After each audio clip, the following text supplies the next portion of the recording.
اور اس کے بعد جو ہے وہ ان کی ریکوائرمنٹس دیکھیں اور ریکوائرمنٹس کے لیے 2 سال کی تیاری کریں. سو دیکھیں میں سب کو بتاتا ہوں کہ ماسٹر اور پی ایچ ڈی میں ہیوج منی جو ہے وہ اسکالرشپ کی لپ ملتی ہے آپ کو, ہیوج منی نہ وے آپ کی فیس آپ کی اور ایکسپینڈیچرس, تو اس کے لیے آپ کو 2 سال تو محنت کرنی چاہیے نا اتنا ارن کرنے کے لیے. تو تھنک لائک دیٹ, اور جی آر ای اور جی میٹ کی تیاری کریں. سو اب 2 چیزیں بڑی امپورٹنٹ ہوتی ہیں سارے اسکالرشپ میں, ایک پرسنل اسٹیٹمنٹ ہوتی ہے, اس کو اسٹیٹمنٹ آف پرپز بھی کہتے ہیں, اور ایک ریفرنسز ہوتے ہیں. سو ریفرنسز کے بارے میں ہم کسی وقت جو ہے وہ بعد میں بات کریں گے, لیکن سب سے جو امپورٹنٹ بات ہے وہ آپ کی یہ ہے کہ آپ نے جو ہے پرسنل اسٹیٹمنٹ جو ہے وہ کیسے ڈیولپ کرنی ہے. اور پرسنل اسٹیٹمنٹ جو ہے کئی دفعہ جو ہے وہ اسکالرشپس یا یونیورسٹیز نے صرف کہا ہوتا ہے کہ آپ لوگ جو ہے وہ 1 پیج میں ڈیولپ کر دیں, یا آپ جو ہے وہ ہمیں 1500 ورڈز دے دیں. کئی دفعہ انہوں نے پرسنل اسٹیٹمنٹ اور اسٹیٹمنٹ آف پرپز کو بریک کیا ہوتا ہے, 2-3 کویسچنز بنائے ہوتے ہیں, لیکن مور اور لیس وہی باتیں ہوتی ہیں. اور اسی طرح کی انہی باتوں سے آپ ریفرنسز کے لیے بھی گائیڈنس لے سکتے ہیں, لیکن ریفرنسز کے لیے ہم کسی وقت بعد میں بھی ویڈیو کریں گے جو ایٹم کیمپ کے یوٹیوب پہ ہم پلیس کر دیں گے. سو اب آتے ہیں پرسنل اسٹیٹمنٹ کے بارے میں. سو پرسنل اسٹیٹمنٹ میں 10 چیزیں آپ کو بتاؤں گا. جب آپ اسٹیٹمنٹ آف پرپز یا پرسنل اسٹیٹمنٹ لکھتے ہیں وہ 10 باتیں ضرور ذہن میں رکھا کریں. سب سے پہلی بات یہ ہے میک اٹ پرسنلائزڈ. سو یہ جو اسٹیٹمنٹ ہے this is about you, this is not about Pakistan. ٹھیک ہے, اکثر لوگ جو ہے وہ پاکستان کے بارے میں بہت کچھ لکھنا شروع ہو جاتے ہیں, سوسائٹی کے بارے میں. Research interest are very important, but tell them about yourself, they want to know you. So اسی لیے اس کو کہتے ہیں پرسنل اسٹیٹمنٹ اور اسٹیٹمنٹ آف پرپز. تو سب سے پہلی بات یہ ہے کہ آپ نے اس کو پرسنلائز کرنا ہے. پاکستان کا مینشن کرنا پاسنگ ریمارکس میں 1-2 لائنز میں آپ کانٹیکسٹ بتا دیں, لیکن زیادہ فوکس اپنے آپ پر کریں. اچھا, اب دوسری امپورٹنٹ بات جو ہے, پہلی بات ہو گئی پرسنلائز بنائیں. دوسری امپورٹنٹ بات یہ ہے کہ آپ کو یہ کرنا چاہیے کہ آپ اپنی سی وی کو نہ ریپروڈیوس کر دیں پرسنل اسٹیٹمنٹ میں. سی وی تو آپ کی آلریڈی جا رہی ہے, اور سی وی جب جا رہی ہے تو اس کو آپ ریپروڈیوس نہ کریں. Tell them what is not in your C V. ٹھیک ہے, کچھ اچیومنٹس ایسی, کچھ آپ کے آبجیکٹیوز ایسے, کچھ آپ کے گولز ایسے, آپ کے انٹریکشنز ایسے سوسائٹی کے ساتھ, آپ کے جو ہے ایمبیشنز, ایمز جو سی وی میں ریفلیکٹڈ نہیں ہیں. تو جو باتیں سی وی میں لکھی ہوئی ہیں کہ میں نے یہاں کام کیا ہے, میں نے یہ پڑھا ہے, وہ بڑے پاسنگ ریمارکس ہونے چاہیے. تو اصل بات جو فوکس کریں جو سی وی میں نہیں ہے اس پہ آئیں. سیکنڈ یہ ہے کہ جو ہے وہ آپ انفارمیشن پریزنٹ کیسے کرتے ہیں, یہ بڑی امپورٹنٹ بات ہے. Be creative, think a lot about it. یہ جو 1 پیج ہوتا ہے پرسنل اسٹیٹمنٹ کا 2 pages, it should take your 6 months اور a year in developing it. بار بار بنائیں اور اس کو چینج کریں, اس کو کریٹیوٹی لے کے آئیں. کریٹیوٹی کا مطلب بی ٹروتھفل لیکن بی کریٹو. اچھا جی, اور اس میں سب سے پہلے جو 5ویں بات ہے وہ اس میں یہ ہے کہ ہیو این اوپن مائنڈ اور be prepared for the critique. اپنی جو پرسنل اسٹیٹمنٹ ہے ایٹ لیسٹ 4 سے 5 لوگوں کو ضرور شیئر کریں جو ایسے اسکالرشپس پہلے لے چکے ہوں, تو وہ ڈفرینٹ باتیں بتائیں گے. اس سے کنفیوژن بھی تھوڑی ہو سکتی ہے, آپ مجھے دکھائیں گے میں کچھ اور بتاؤں گا, کسی اور کو بتائیں گے اور بتائیں گے, بٹ اس سے آپ کا نالج بڑھے گا.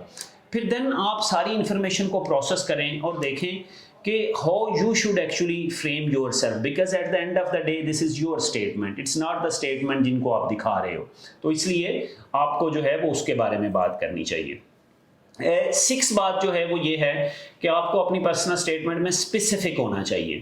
اسپیسیفک یہ ہے کہ آپ چاہے ماسٹر یا پی ایچ ڈی کے لیے جانا چاہ رہے ہو. سپوز آپ کہتے ہو جی کہ میں انٹرسٹڈ ہوں ایجوکیشن سیکٹر میں, مجھے بہت شوق ہے ایجوکیشن سیکٹر کا, but that education sector is too broad. Tell them very specific thing what you are interested in. آپ بتاؤ جی میں ٹیچر ٹریننگ میں انٹرسٹڈ ہوں, میں پیڈاگوجی میں کریکولم میں. اچھا, اس کریکولم کے اندر کیا کویسچن ہے جو آپ کو انٹریگ کرتا ہے, جو آپ کو موٹیویٹ کرتا ہے, وہ کویسچن بتائیں, وہ ایریا بتائیں, اس کے اسپیسیفکس بتائیں. تو اس کے اندر کیا ایشوز آ رہے ہیں اور لوگوں نے کیا کام کیا ہے, لیکن what is still unanswered, اس کے اوپر بات کریں.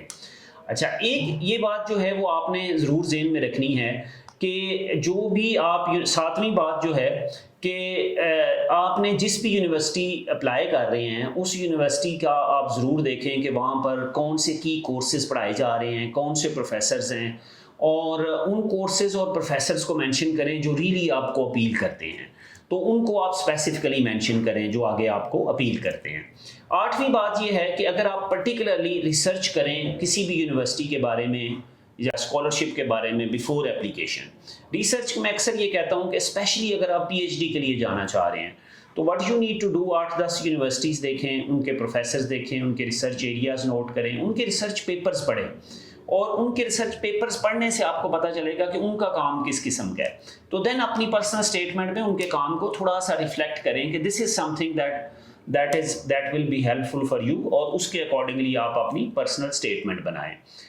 9th بات جو ہے وہ یہ ہے کہ آپ اپنی لرننگ کیا ہوئی ہے آپ کی, جو ڈفرینٹ کورسز آپ نے پڑھے ہیں ابھی تک ایجوکیشن میں, اس سے لرننگ بتائیں.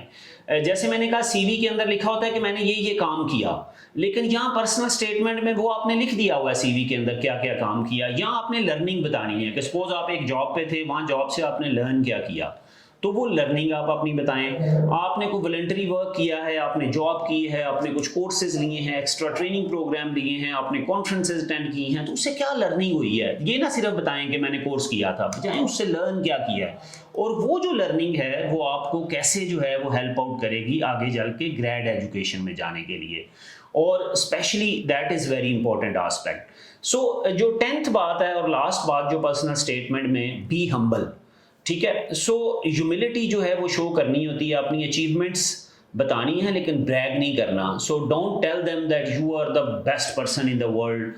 سو tell them that you are an important person but not the best person in the world in a way کہ بھائی آپ کے بغیر جو ہے وہ یہ دنیا نہیں چل رہی تھی, تو سارا کچھ آپ ہی کر رہے تھے. تو ہیوملٹی یہ ہوتی ہے کہ آپ اپنے گیپس بھی کچھ بتائیں کہ جی میں ریسرچ کرنا چاہتی ہوں, لیکن جو ہے وہ میری نا کوانٹیٹیو سکلز بڑی ویک ہیں, یا میری کوالٹیٹیو سکلز بڑی ویک ہیں, تو یہ جو کورس آفر ہو رہا ہے یہ مجھے بڑا ہیلپ کرے گا, یا میری فلسفی بڑی ویک ہے. تو this is something that will be very important in a way کہ آپ اس میں ہیوملٹی بھی شو کریں, گیپس بھی شو کریں, اور اس لرننگ کو بتائیں. تو اس کے ساتھ ہم آج کی یہ ویڈیو ختم کرتے ہیں, اور اس کے بعد کچھ مزید اسکالرشپس اور ان کے اوپر جو ہے وہ ہم آپ سے ایٹم کیمپ کے جو ہے وہ یوٹیوب چینل کے اوپر ہم مزید ویڈیوز بھی رکھیں گے, جس سے آپ اسکالرشپس کے بارے میں لرن کر سکیں گے. Thank you very much.